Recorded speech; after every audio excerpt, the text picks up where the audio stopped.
Good morning. आज हम CPP number 35 discuss कर रहे हैं। इसमें जो आपका एक टेस्ट के रूप में आपने लिया था सीपीपी 35। Question number 1। दरअसल ये पहला सवाल जेईई एडवांस 2019 के पेपर 2 का एक पार्ट है। मल्टी करेक्ट टाइप क्वेश्चन आते हैं तो उनमें से एक पार्ट ये भी था जो मैंने यहाँ कंस्ट्रेंट बेस्ड आपको दिया है।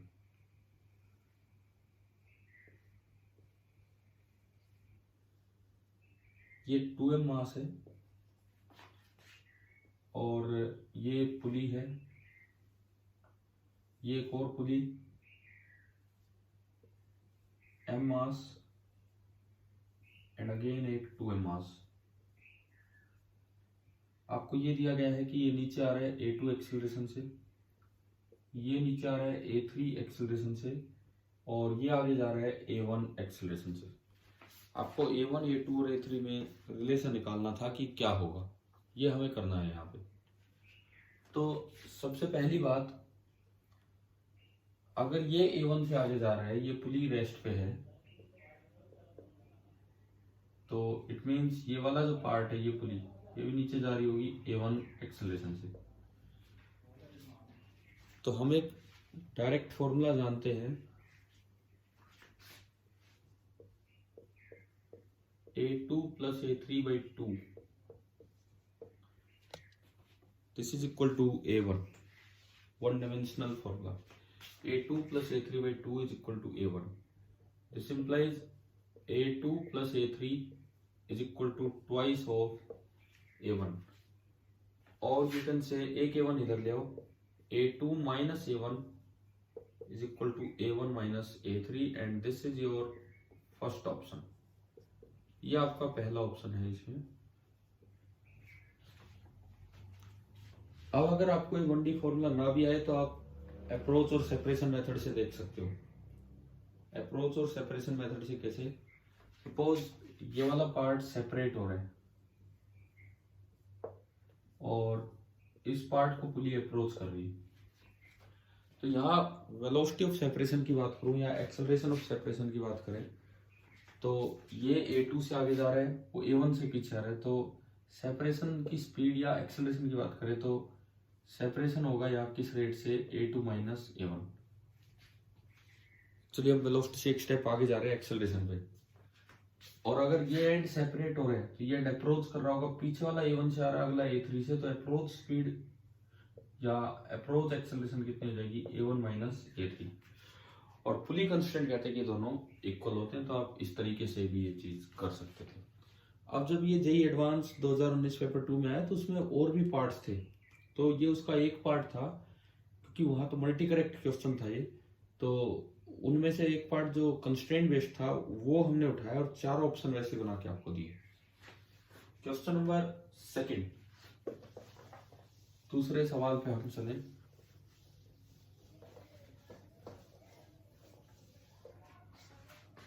The particle of mass m is made to move with a uniform speed v along the perimeter of a regular polygon of n sides. एक n साइडेड रेगुलर पॉलीगन है, कोई भी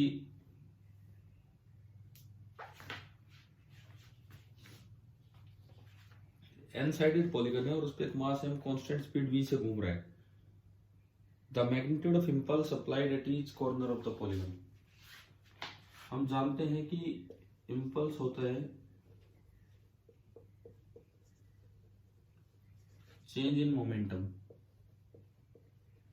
impulse means change in momentum. तो आप क्या करेंगे कि यहाँ पे किसी भी कॉर्नर पे कितना इंपल्स मिला होगा, देखो इनिशियल मोमेंटम आगे की तरफ है, this is p initial m into v, और जैसे ही कॉर्नर आए ये इधर की तरफ मुड़ गया, this is p final. Magnitude इसका भी होगा m इंटू v। अच्छा, एक रेगुलर पॉलीगन है जिस n साइड से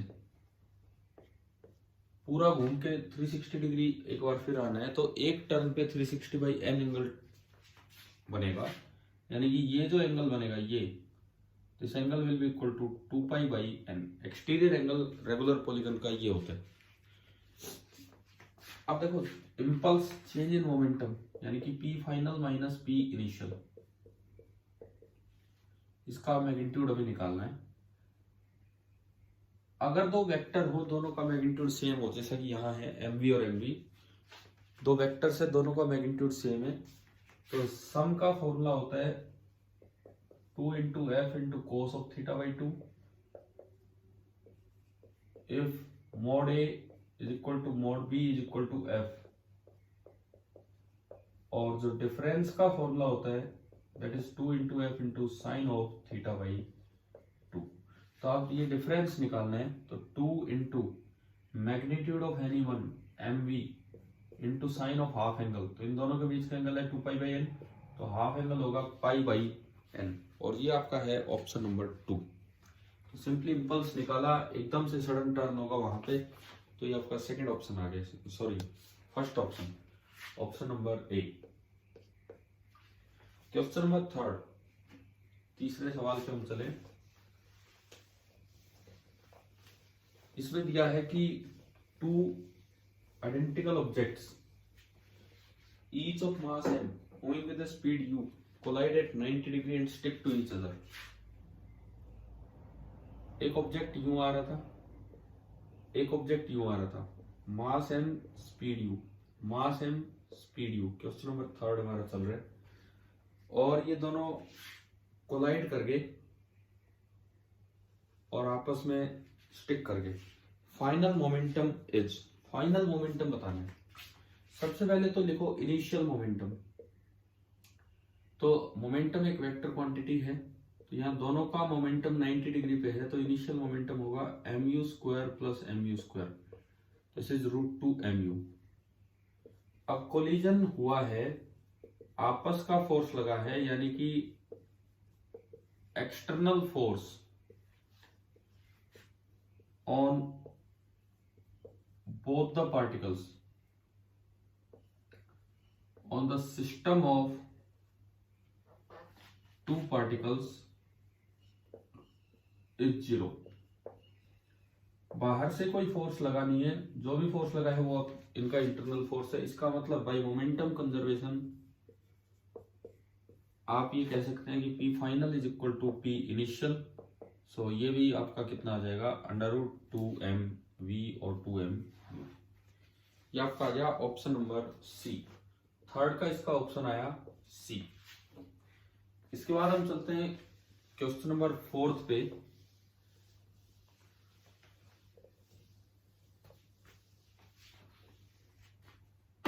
projectile is fired with an initial velocity u at an angle theta with the horizontal. एक प्रोजेक्टाइल है, मैं इनको एक्सिस सिस्टम बना दूं, ये एक्स एक्सिस, ये वाई एक्सिस, और उसको u स्पीड से प्रोजेक्ट किया एट एन एंगल थीटा। ये कहता है कि at the highest point of its trajectory it splits up into 3 segment of masses m, m and 2m, यानी कि पूरा मास इसका 4m है। हाईएस्ट पॉइंट पे ये 3 टुकड़ों में बट गया, तो टुकड़ों में बटने से पहले 4m मास सीधा जा रहा था, और हाईएस्ट पॉइंट पे केवल हॉरिजॉन्टल वेलोसिटी रहती है u cos थीटा। तो P initial that is equal to 4m into u cos theta. अगर अब आगे वाली डायरेक्शन को पॉजिटिव मान ले तो, लेकिन अब देखो स्प्लिटिंग होने के बाद क्या हुआ, first part falls vertically downward with 0 initial velocity. पहला part m mass 0 velocity, second part returns via same path to the point of projection। दूसरा पार्ट m मास का रिटर्न कर गया। रिटर्न करने का मतलब कि उसको दोबारा से सेम वेलोसिटी मिली u cos थीटा, नहीं तो रिटर्न नहीं कर पाता। u cos थीटा से वो चल पड़ा, तभी ये इधर आया होगा। तो 2m मास की वेलोसिटी बतानी कितनी होगी। तो अब आपने P फाइनल लिखा, पहला टुकड़ा m इंटू 0, दूसरे का नेगेटिव मोमेंटम होगा पीछे है minus m into u cos theta, तीसरा टुकड़ा 2m मास का है और उसकी स्पीड आप मान लो v। आगे की तरफ हमने मानी है, अगर नेगेटिव आएगा तो वो पीछे हो जाएगा, 2m इंटू v3 बोल दिया। तो क्योंकि जब एक्सप्लोजन हुआ है तो इंटरनल फोर्स के कारण हुआ है, तो आप मोमेंटम कंजर्वेशन लगा सकते हो। तो बाई मोमेंटम कंजर्वेशन इक्वेशन बनेगी 4mu cos theta is equal to -mu cos थीटा प्लस 2m इंटू V3। ये इधर आके जुड़ा 5mu cos theta is equal to 2m into V3, m से m cancel and V3 comes out to be 5/2 into u cos theta. और ये है आपका ऑप्शन नंबर डी। तो फोर्थ का आंसर आ गया डी। इसके बाद अगला सवाल, सवाल नंबर 5।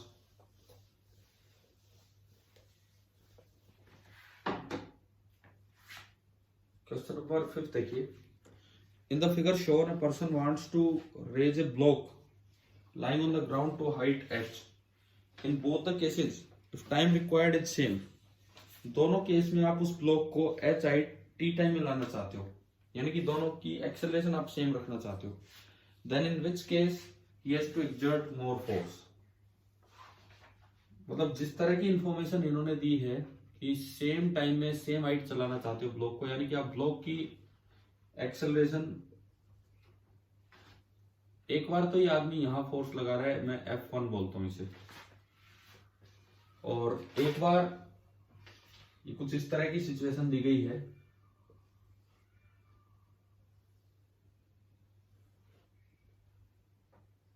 ये पुली फिक्स है और ये ब्लॉक भी यहां फिर से रखा हुआ है, सेम ब्लॉक है, और ये यहां फोर्स लगा रहा है आदमी, मैं इसको F2 बोल देता हूं। क्वेश्चन के अकॉर्डिंग दोनों जगह ब्लॉक की एक्सेलरेशन सेम होनी है, यहां भी A और यहां भी A। तो पूछा है कि भाई किस केस में ज्यादा फोर्स लगाना पड़ेगा। चलिए देखते हैं, निकालते हैं इनको। हमने आपको पढ़ाया था, अगर ऐसा कहीं दिखाया गया है तो टेंशन होती है और कुछ नहीं। तो इस रस्सी में टेंशन ऊपर की तरफ है F1, नीचे लग रहा है mg। न्यूटन लॉ की आपने इक्वेशन बनाई, टेंशन माइनस mg ऊपर वाली डायरेक्शन को पॉजिटिव मानते हुए इज इक्वल टू ma। तो F1 निकल के आ गया mg प्लस ma। अब उधर की बात करते हैं, ये F2, तो इस रस्सी में भी टेंशन है F2, इधर भी होगी F2। पुली होती है मासलेस, पुली का मास 0, मासलेस चीजों पे नेट फोर्स हमेशा 0। तो अगर ऊपर टेंशन F2 और F2, तो इस रस्सी में टेंशन होगी 2F2, यानी कि इस पे ऊपर फोर्स लगेगा 2F2, क्योंकि मासलेस है तो इस पे चाहे एक्सेलरेटेड हो लेकिन F बराबर ma कहेगा कि नेट फोर्स 0। 2F2 ऊपर, mg नीचे, ऊपर वाली डायरेक्शन को पॉजिटिव मान के यहाँ इक्वेशन बनाई, तो 2F2 minus mg is equal to ma, equation number 2। And यहां से अगर मैं F2 निकालूं तो वो आ रहा है mg प्लस ma/2, और mg प्लस ma को मैं F1 लिख सकता हूं। सो F2 is equal to F1/2, और you can say F1 is twice of F2। सो ज्यादा फोर्स आपको फर्स्ट केस में लगाना पड़ रहा है। तो फिफ्थ का आंसर आपका आ गया A। ये आपका 5वां सवाल जिसका आंसर आ चुका है A। क्वेश्चन नंबर 6, ये दो स्केल्स को कंपेयर किया है, दो बैलेंसेस को कंपेयर किया है। हमने आपको डायग्राम भी दिया है इसमें कि भाई कौन सा कैसा स्केल होता है। एक ऊपर स्प्रिंग स्केल दिखाया है और नीचे beam scale, beam balance. Spring balance weight measure करता है, बीम बैलेंस मास मेजर करता है कंपेयर करके। तो अगर आप मून पे जाएंगे तो मास जो मेजर कर रहा है उस पर खास फर्क नहीं पड़ेगा, खास क्या कुछ फर्क नहीं पड़ेगा, क्योंकि मास ऑफ द ऑब्जेक्ट तो सेम रहेगा, लेकिन वेट 1/6 हो जाएगा। तो इसमें रॉन्ग स्टेटमेंट छाटनी थी, बाकी सारी स्टेटमेंट सही आप पढ़ लेंगे। केवल ये स्टेटमेंट गलत है कि मून पे मास में फर्क पड़ेगा, मतलब बैलेंस स्केल गलत रीडिंग देगा, ये स्टेटमेंट गलत है। 7, ट्रेन वाला क्वेश्चन देखिए, एक फ्रेट ट्रेन है जिसमें n कंपार्टमेंट्स हैं, n डिब्बे हैं, और एक बार मैं पूरे को इकट्ठा सिस्टम बना रहा हूं। कंप्लीट ट्रेन को मैंने इकट्ठा एक सिस्टम बना लिया और इसमें n कंपार्टमेंट्स हैं। मैंने माना कि हर एक का मास है m, each of mass m। और इसको खींचा जा रहा है एफ फोर्स से, तो जो टोटल मास होगा that is N into M, यानी कि जो एक्सेलरेशन होगी इस पूरे कंपार्टमेंट पूरी ट्रेन की that is F upon N into M. ये सबसे पहला काम आपने एक्सेलरेशन निकाल ली। उसके बाद अब ये कहता है कि find the force F N pulling the last N cars, ये जो last N compartments N cars बची हैं इनको खींचने वाला फोर्स अगर एफ एन है तो वो बताना है। तो हमने ये पढ़ा है कि भी कभी भी इंटरनल फोर्स चाहिए तो पहले पूरी एक्सेलरेशन निकाल लो, फिर वहां से ब्रेक करके और केवल पीछे पीछे वाले का एपीडी बना दो। तो इसका मास हो जाएगा एन इंटू एम, और इसको खींचने वाला फोर्स पुलिंग फोर्स है F N according to the question. वो तो वहां लगाए, यहाँ एफ एन है जो अगला कंपार्टमेंट खींच के ले जा रहा होगा। एक्सेलरेशन सेम है, एक्सेलरेशन सेम है जो आपने निकाली F upon N into M. Newton second law इस पे लगा दो, इस पार्ट पे। नेट फोर्स हॉरिजॉन्टल डायरेक्शन में is equal to mass into acceleration. M से एम कैंसिल हो गया और ये निकल के आ गया N by capital N into F, और ये है आपका ऑप्शन नंबर ए। 7th का ऑप्शन आ गया ए। चलिए आगे बढ़ते हैं अब 8th क्वेश्चन नंबर 8।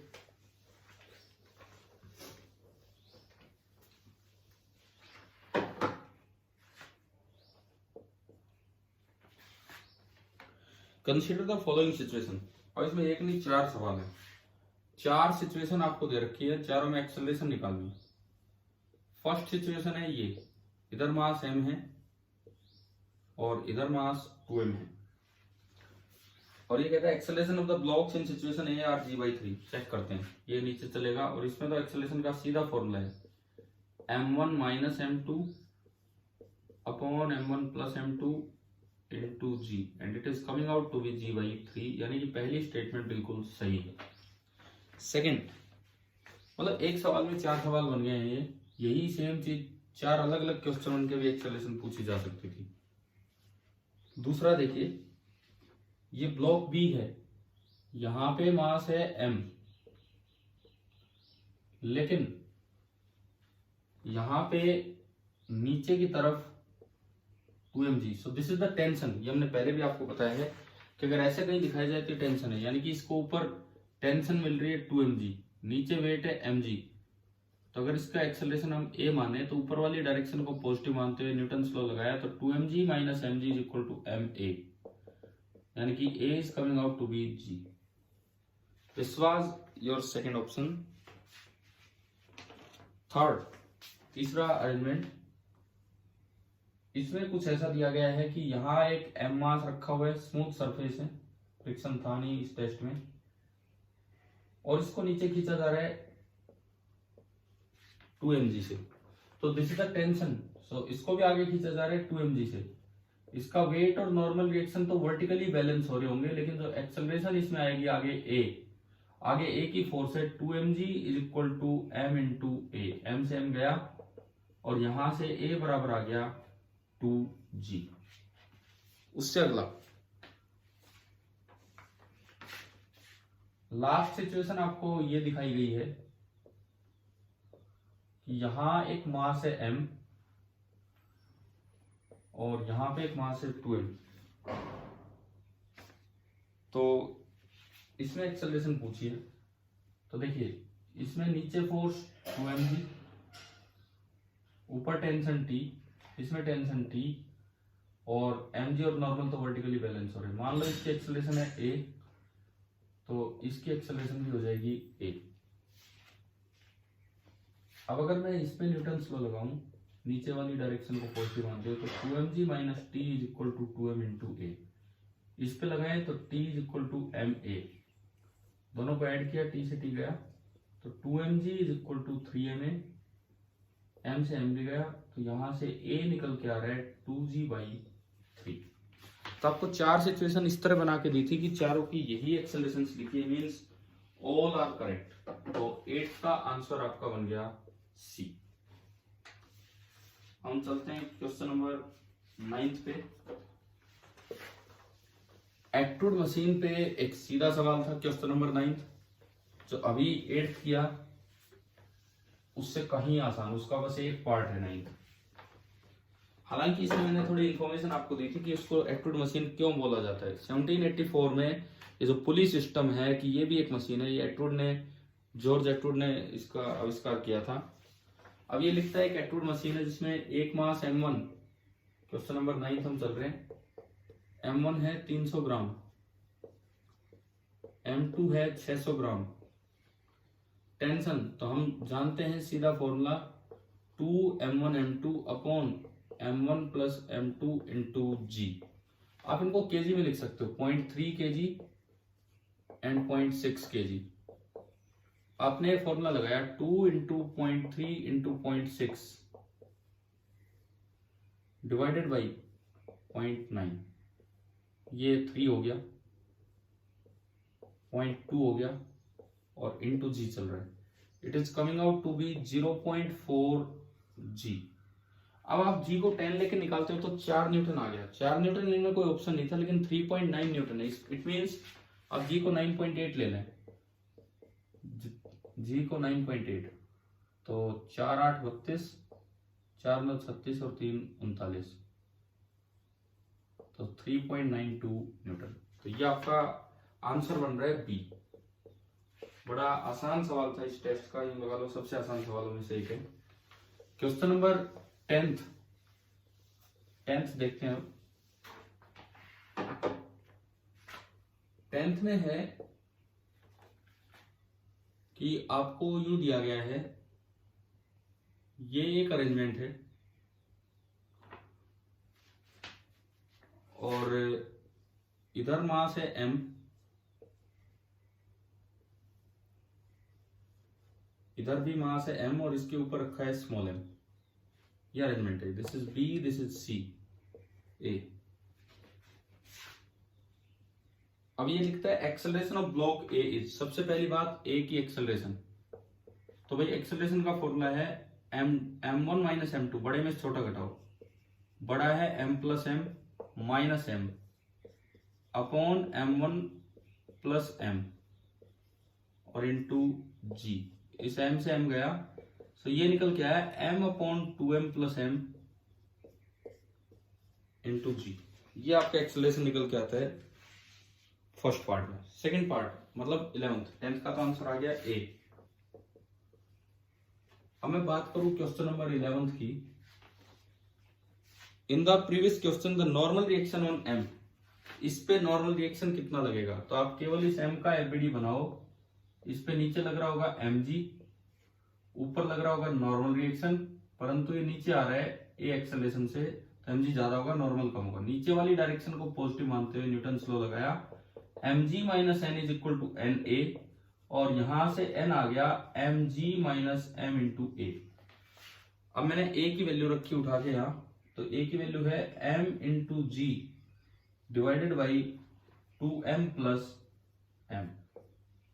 तो यहां से जो नॉर्मल रिएक्शन निकल के आ रहा है 2m प्लस m, आपने एलसीएम लिया, mg कॉमन ले लिया ऊपर, तो ये बचेगा 2m प्लस m इधर आया और माइनस m, एक m से एक m गया, सो 2m mg upon 2m plus m, और ये आपका ऑप्शन नंबर बना बी। तो ऐसे क्वेश्चन में ये फायदा होता है, एक होने से दूसरा हो जाता है, तो टाइम बचता है दूसरे क्वेश्चन में, फटाफट हो जाते हैं। लेकिन नुकसान ये भी है, अगर कोई पहला गलत कर रहा है तो दूसरा सही नहीं कर पाएगा। इस बार ये question number 11th। Then question number 12th में बोला है choose the correct option about the acceleration of the 3 blocks A, B and C। 3 block आपको दिखाए गए हैं।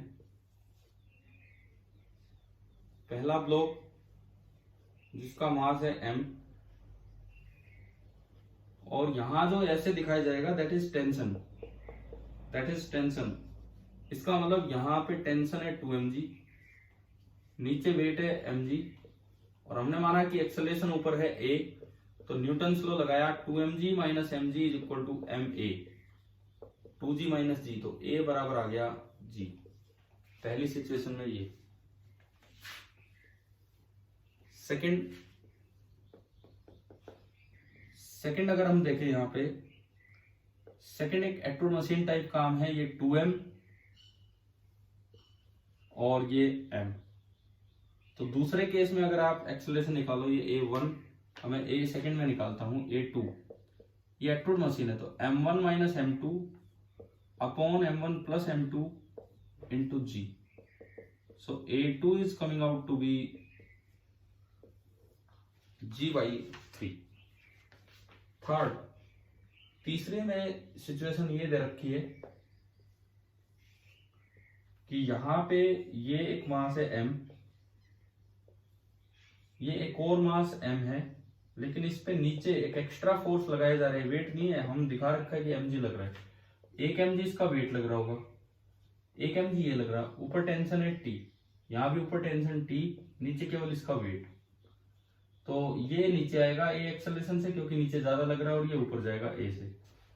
अब ये एक्ट्रूड मशीन वाले फॉर्मूला नहीं, आपको अलग से निकालना पड़ेगा, क्योंकि एक्स्ट्रा फोर्स आ गया, तो इसकी इक्वेशन बनेगी mg plus mg, 2mg minus T is equal to ma, और इसकी इक्वेशन बनेगी ऊपर वाला पॉजिटिव, तो T minus mg is equal to ma। दोनों इक्वेशंस को ऐड कर दो, T से T cancel, 2mg minus mg is me, mg is 2ma, और यहां से A आ गया G/2। तो इसमें अगर हम देखें मैक्सिमम फर्स्ट में, देन थर्ड में, देन सेकंड में, तो ऐसा ऑप्शन आपका है सी। तो 12th का आंसर आ गया सी। क्वेश्चन नंबर 13, ये एज इट इज आपको मैं करवा चुका था, बॉइंट फोर्स वाला क्वेश्चन है, जो किसी बच्चे ने डाउट के रूप में पूछा था कि वो नीचे जा रहा था, ऊपर जाना, ये सब मैं करवा चुका हूँ। 13th एज इट इज आपकी क्लास में हो चुका है। 14th, क्वेश्चन नंबर 14 पे चलते हैं। Block of weight W suspended from a spring balance. एक स्प्रिंग बैलेंस है, मतलब स्प्रिंग खींची होगी, और उससे एक ब्लॉक जिसका वेट W है, मतलब अगर उसका मास M मानूं तो W इज इक्वल टू mg। The lower surface of the block rests on a weighing machine. इसके नीचे लगा रखी है एक वेइंग मशीन जो नॉर्मल रिएक्शन रीड करेगी। स्प्रिंग ये रीड करेगी कि ये कितना खिंची है, और वेइंग मशीन नॉर्मल रिएक्शन। तो स्प्रिंग बैलेंस रीड्स W1, यानी कि स्प्रिंग ने जो फोर्स लगाया K into X, that is W1, and the weighing machine reads W2, और वेइंग मशीन ने जो नॉर्मल रिएक्शन लगाया होगा, वेइंग मशीन ने जो नॉर्मल रिएक्शन लगाया होगा, दैट इज W2। तो आपको ना केवल फोर्स बैलेंस करना है इस पे। जब ये रेस्ट पे है तो नीचे तो इसका वेट mg जो कि W दिया गया है, ऊपर एक स्प्रिंग फोर्स kx जो कि W1 दिया गया है, और ऊपर एक नॉर्मल रिएक्शन जो कि आपको W2 दिया गया है। तो अगर ये रेस्ट पे है तो फोर्स बैलेंस करने हैं, तो this implies W is equal to नीचे वाला फोर्स बराबर ऊपर वाला फोर्स। और ये मल्टी करेक्ट है, नहीं तो आपको एक ऑप्शन ढूंढना था, वो पहला ही ऑप्शन आपको दिख रहा है। तो 14th का आंसर आ गया ए। बाकी आप चेक कर सकते हो, खुद गलत हो जाएंगे। 15th, बड़ा सीधा सवाल, 15वां भी। 15वां सवाल देखिए आप किस तरह से होगा। The thrust force on a rocket which is ejecting gases with a relative velocity of 300 meter per second. U relative, 15th question, U relative आपको दिया है 300 metre per second, thrust force आपको दिया है 210 Newton, rate of combustion of fuel dm/dt का mode, ये आपको निकालना है। सीधा फॉर्मूला है F is equal to U relative into dm/dt। ये फॉर्मूला आपने लगाया, फोर्स है 210, U रिलेटिव 300 इंटू dm/dt। तो यहां से dm/dt आ गया, 0 से 0 गया, 7 3 से गया, 3 7 और 10, तो यहां से dm/dt आ रहा है 0.7 और kg पर सेकेंड उसकी यूनिट। तो आंसर आ गया D. Direct formula based question. Question number 16, thrust force की एक और एप्लीकेशन जो मैं बता चुका कि जब वो आधी चेन टेबल पे आई होगी तो एक तो उस पर नॉर्मल रिएक्शन लग रहा होगा mg/2, और साथ में थ्रस्ट फोर्स और लग रहा होगा जो हम कैलकुलेट करना जानते हैं mg, जिससे टोटल फोर्स हो जाएगा 3/2 mg।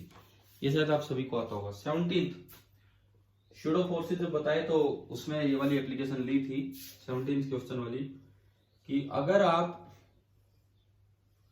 ये कोई कार है, कोई गाड़ी है, इसमें ए एक्सेलरेशन से आगे जा रही है, तो जो बॉल है वो ऐसे रुकेगी इसके साथ थीटा एंगल पे। तो हमने निकाला हुआ है कि थीटा होता है tan inverse of A by G. फिर से बता देता हूं कैसे। इसके फ्रेम में अगर मैं एफबीडी बनाऊं तो नीचे एम जी, इसके फ्रेम में इधर टेंशन टी और एक शूडो फोर्स पीछे की तरफ एम ए, और इसके फ्रेम में ये बॉल रेस्ट पे है। तो अब टी के दो टुकड़े कर दो, ये भी एंगल थीटा होगा। तो ऊपर तो टी कोस थीटा एंड आगे टी साइन थीटा। अगर आप यहां से इक्वेट करके चलेंगे तो T sine theta is equal to M A and T cos theta is equal to M G. Divide करते ही टेन थीटा आ जाएगा ये भाई जी। टेंशन चाहिए तो स्क्वायर करके ऐड कर दो, sine square plus cos square 1, ये बनेगा M square into A square plus G square. And यहां से जो टेंशन निकल के आएगी that is M into under root of A square plus G square. तो ऐसा कोई भी ऑप्शन नहीं था, ना तो एंगल सही दिया था ना टेंशन, इस वजह से नन ऑफ दिस। 17th का आंसर आ गया डी। चलिए 18th, ये बड़ा इजी क्वेश्चन की वेइंग मशीन कब ज्यादा वेट शो करती है एक्चुअल वेट से। तो हमें पता है कि जब वो ऊपर एक्सेलरेट कर रही होगी तो ज्यादा वेट शो करती है। अब ऊपर एक्सेलरेट कब कर रही है? पहला option going up with uniform velocity, गलत। Going up and slowing down, जा तो ऊपर रही है लेकिन स्लो हो रही है, तो एक्सेलरेशन तो नीचे ही हो। Going down and slowing down, going down जा नीचे रही है लेकिन स्लो हो रही है, तो एक्सेलरेशन अपोजिट डायरेक्शन है, तो नीचे जा रही है तो एक्सेलरेशन ऊपर। तो इस केस में ज्यादा ये शो करेगा, यानी कि सी आंसर आ जाएगा। क्वेश्चन नंबर 19, 19वां सवाल आप देखिए। इसमें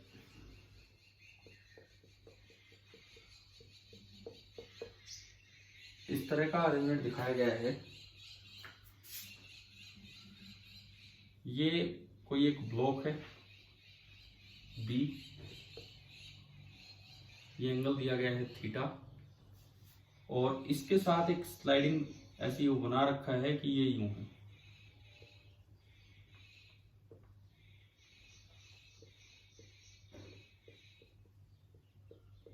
दिस इज ए।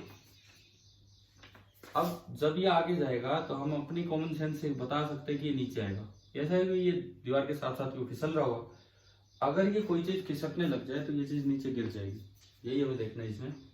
तो इसमें देखो आप, मान लो इसकी एक्सेलरेशन नीचे ए है और इसकी इधर बी है। अच्छा, साथ ही साथ इन्होंने आई कैप जे कैप दिखाए हैं डायग्राम में कि भाई इस डायरेक्शन को आई कैप मानना है और इस डायरेक्शन को जे कैप मानना है, ये हमें दिखाया गया है। तो ये लिखता है कि अगर b 2 metre per second square है और थीटा 45 डिग्री है तो एक्सेलरेशन ऑफ ए क्या होगा। कॉन्टेक्ट कंस्ट्रेंट लगेगा, कॉन्टेक्ट कंस्ट्रेंट। 2 बार मैंने कॉन्टेक्ट सरफेस बनाई, दोनों बार उसके परपेंडिकुलर बनाया, एक बार b के लिए एक बार a के लिए। b की एक्सेलरेशन है इधर, b की एक्सेलरेशन आगे है और ये एंगल थीटा है, तो b का इधर जो कंपोनेंट होगा परपेंडिकुलर डायरेक्शन में जो कंपोनेंट होगा that will be b sine theta. a की एक्सेलरेशन है नीचे और ये एंगल है थीटा, तो 90 माइनस थीटा, तो दिस इज अगेन थीटा। तो a का जो इधर कंपोनेंट होगा this is a cos theta. Contact constant कहते हैं कि इस डायरेक्शन में दोनों बराबर होंगे, तो a cos theta is equal to b sine theta. It means a is coming out to be b tan theta. अब क्वेश्चन में b आपको दिया है 2 and theta 45 degree, so 2 tangent 45 degree, so a is coming out to be 2 metre per second square downward, और downward direction है minus J cap. तो यानी कि ये अगर वेक्टर फॉर्म में लिखा जाए तो ये एक्सेलरेशन हो जाएगा -2 जे cap metre per second square, और ये आपका ऑप्शन था बी। ये उससे मिलता जुलता है जो हमने एक बार ऊपर से नीचे प्रेस किया था एक रोड पर, ब्लॉक चला था। इस बार थोड़ा अलग तरीके से मोशन हो रहा है और कुछ नहीं। क्वेश्चन नंबर 20, 20वें सवाल पे चलते हैं।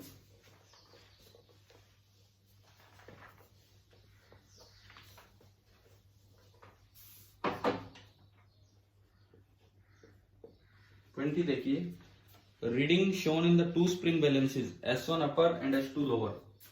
बीच में एक ब्लॉक है, स्प्रिंग बैलेंस हमेशा पुल करेगा, स्प्रिंग बैलेंस में क्या होगा कि अगर इस तरह की अरेंजमेंट है कि उसमें हुक लगा हुआ है तो वो पुल ही करेगा। तो इसका मतलब S1 इसको ऊपर खींच रहा होगा KX1 फोर्स से, S2 इसको नीचे खींच रहा होगा KX2 फोर्स से, और वेट नीचे लग रहा होगा mg।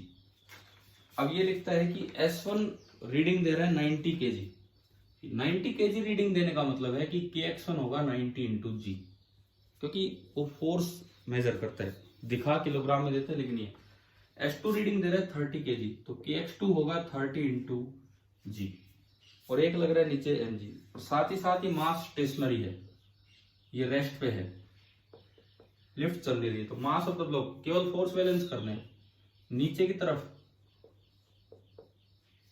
तरफ जो फोर्स लग रहे हैं mg, अच्छा सॉरी रेस्ट पे नहीं है, क्वेश्चन में दिया है the lift is accelerating upward with an acceleration of 10 metre per second square. तो लिफ्ट के रिस्पेक्ट में रेस्ट पे है तो एक सूडो फोर्स लगेगा नीचे, क्योंकि लिफ्ट ऊपर एक्सेलरेट कर रही है तो एक सूडो फोर्स लगेगा नीचे की तरफ m इंटू 10, ये लगा सूडो फोर्स। अब this is at rest with respect to lift, तो आपको फोर्स बैलेंस करने हैं। तो 90g is equal to 30g plus mg plus 10m। g को अगर मैं 10 मानूं तो ये g तीनों में से कॉमन आ गया, मैं इसको भी g लिख सकता हूं। तो 90g इज इक्वल टू, चलो g को 10 लिख दिया, 900 is equal to 300 plus 10m plus 10m, यानी कि 600 इज इक्वल टू 20m, 0 से 0 गया, और m comes out to be 30 kg। ये था इसका। इस तरह के स्प्रिंग बैलेंस जिनमें हुक होता है वो कभी दबाए नहीं जा सकते, वो केवल खींचे जा सकते हैं। ये आपका होगा सवाल नंबर 20। तो जेईई मेंस में एक पार्ट तो इस तरह का आता है एमसीक्यूज टाइप। अब 21 से 25 जो आजकल जो पैटर्न चल रहा है वो इंटीजर बेस्ड होते हैं, लेकिन हमने तो एमसीक्यू ही बना के दिए थे आपको। अब उनको देखते हैं हम। क्वेश्चन नंबर 21, लाइट पार्टिकल वाला ये एक्ट्रूड मशीन वाला क्वेश्चन है। ये शायद आपने किया हुआ है, आप स्पेशल केस लगाएंगे तो टेंशन 4 mg आ जाती है, वो अप्रोक्सीमेशन यूज करेंगे। तो जो अगर एक पार्टिकल बहुत हल्का हो, if m is very very much greater than m, तो टेंशन नियरली निकल के आ जाती है 4 mg। ये आपने किया हुआ है, आप कर देंगे तो 21 का आंसर आ गया C। 22, अगर 21 में डाउट है ना, 1 मिनट बता देता हूं आपको। टेंशन का फॉर्मूला होता है 2m1m2 upon m1 plus m2 into G, ये है। तो यहां से ये टेंशन नहीं आती, वो टोटल डाउनवर्ड फोर्स आता है। देख लीजिए, अगर आप इसका यूज करेंगे तो इस m को इग्नोर कर सकते हैं। This is nearly 2m small m upon m plus m को आप ma लिख सकते हैं इंटू जी। तो जो टेंशन आई वो आई 2mg। अब इन्होंने पूछा है total downward force on the pulley, pulley पे टोटल डाउनवर्ड फोर्स, इधर से टेंशन 2mg, इधर से टेंशन 2mg, तो जो टोटल डाउनवर्ड फोर्स पुली पे आ रहा है that is coming out to be 4mg। तो इसको कंपेयर करना था तो n आ गया 4। क्वेश्चन नंबर 22वां सवाल। अब हम देखते हैं कि क्या होगा। The block shown in the diagram moves up with a constant velocity of v metre per second. Question number 22 पे हम हैं। इसमें कुछ इस तरह का अरेंजमेंट दिखा रखा है। एक और छोटी पुली है यहाँ पे, और यहाँ पे ये पुली M है। अपर पुली रेस्ट पे है। ऐसा ही एक अरेंजमेंट पिछले टेस्ट में भी था, उसमें कुछ और पूछा था, यहाँ कुछ और पूछा है। तो ये फोर्स F लगा रखा है। ये ब्लॉक कांस्टेंट वेलोसिटी से जा रहा है तो एक्सेलरेशन इसकी है 0। तो value of F is mg/n। तो आपको n बताना है कि n कितना होगा। देखो सबसे पहली बात, यहाँ टेंशन निकालो। इस पे नीचे mg, एक्सेलरेशन कांस्टेंट है तो t इक्वल, एक्सेलरेशन 0 है तो t इक्वल टू mg। अच्छा, यहाँ अगर t इक्वल टू mg है, ये ऐसे जुड़ा हुआ है, यूं दिखा रखा है, तो इस रस्सी में टेंशन F होगी। ये जो रस्सी है ये टेंशन ही दिखाते हैं ऐसे, so this is F। Again the same row of F, again the same row of F. तो पुली मासलेस होती है तो इक्वेशन बनेगी 3F is equal to T, ऊपर 3F नीचे टी, यानी कि टी था mg, यहां से F मेरा आ गया mg बाई 3 और आपने कंपेयर किया था n बराबर 3। आपको बस ये देखना था ऊपर वाली रस्सी में तो टेंशन F है, नीचे वाले में T, और T उसके वेट के बराबर है। तो ये आपका हो गया क्वेश्चन नंबर 22। क्वेश्चन नंबर 23वां सवाल देखिए। A monkey of mass 15 kg is climbing on a rope with one end fixed to the ceiling। 15 kg का एक बंदर इस रोप पे चढ़ रहा है। If it wishes to go up with an acceleration of 1 metre per second square, देखो बंदर का एपीडी बनाया मैंने, बंदर का नीचे लग रहा होगा वेट 15g, ऊपर बंदर पे लग रही होगी रस्सी में टेंशन। ठीक है, बंदर रस्सी पे फोर्स लगा रहा है, but by Newton third law रस्सी बंदर पे उतना ही फोर्स लगा रही होगी ऊपर की तरफ। बंदर नीचे खींचता होगा, रस्सी ऊपर खींचेगी, और बंदर ऊपर जा रहा है with an acceleration of 1 metre per second square. 15 kg इसका मास है, टेंशन वेट से ज्यादा होगी तभी ये ऊपर एक्सेलरेट कर रहा है। ऊपर की डायरेक्शन को पॉजिटिव मानते हुए न्यूटन लॉ लगाया, तो t minus 15g is equal to 15a। t comes out to be 15 into g plus a। g को 10 मान लो और a को 1, तो 15 into 11 and it is coming out to be 165 newton. तो यही पूछा था कि भाई कितना फोर्स आपने न्यूटन में लगाया, ये आपका ऑप्शन ए आ गया। क्वेश्चन नंबर 24, 24वां सवाल हम देखें। सेम ऐसा तरीका आप जानते हो, आपने किया हुआ होता है। ये 10 kg और ये 20 kg और फोर्स लगाया है F। मान लो इसकी एक्सेलरेशन a1 है, इसकी एक्सेलरेशन a2 है, तो एक इक्वेशन हम जानते हैं, आगे वाली डायरेक्शन को पॉजिटिव माना, इसको सिस्टम माना, तो F is equal to m1a1 plus m2a2। ये करवाया था आपको इस तरह का। फोर्स दिया है 200, m1 ये 20, a1 हमें निकालना है,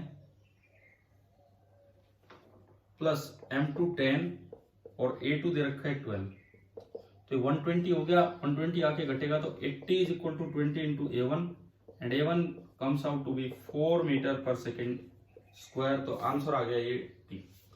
ये वो पार्ट है कि अगर एक सिस्टम के अंदर अलग अलग एक्सेलरेशन हो तो कैसे न्यूटन्स लॉ डायरेक्ट सिस्टम पे लगाया जाता है बजाय कि अलग अलग पार्ट पे। नेक्स्ट है 25th लास्ट क्वेश्चन। इसमें बोला गया है, एक डायग्राम है,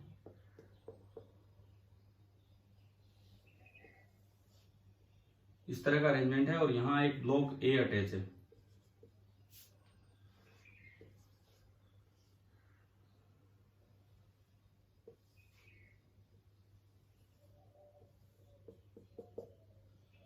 फिर ये आगे फिर से इस तरह का अरेंजमेंट और ये ब्लॉक है बी।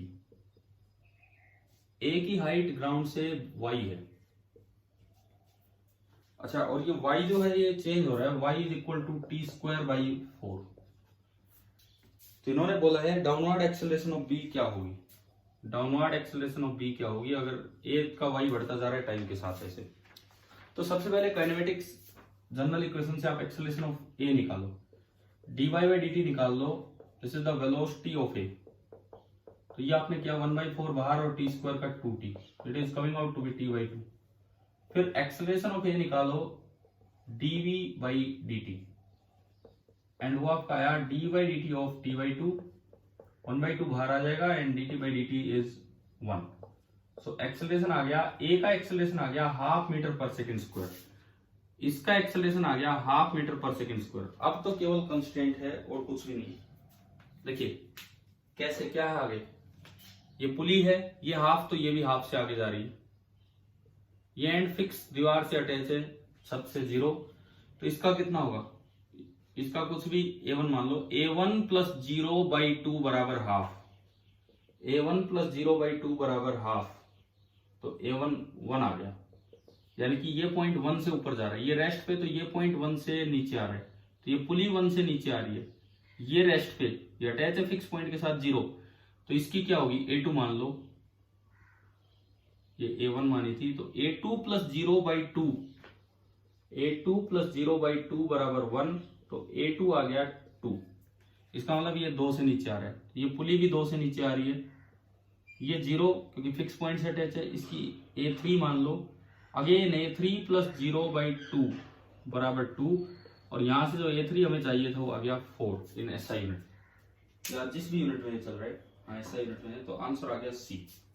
तो हमें लगता है कि शायद ये आज मॉर्निंग में मैंने पेपर आपके लिए डिस्कस कर दिया है, वीडियो लेक्चर रिकॉर्ड कर दिया है, तो आप एक बार अपने डाउट्स क्लियर कीजिए ताकि आज आप फ्रिक्शन वाला टेस्ट अच्छे से दे सके। फ्रिक्शन नहीं, उसमें ज्यादा क्वेश्चंस विदाउट फ्रिक्शन होंगे, थोड़े क्वेश्चंस विद फ्रिक्शन होंगे। Best of luck, thank you.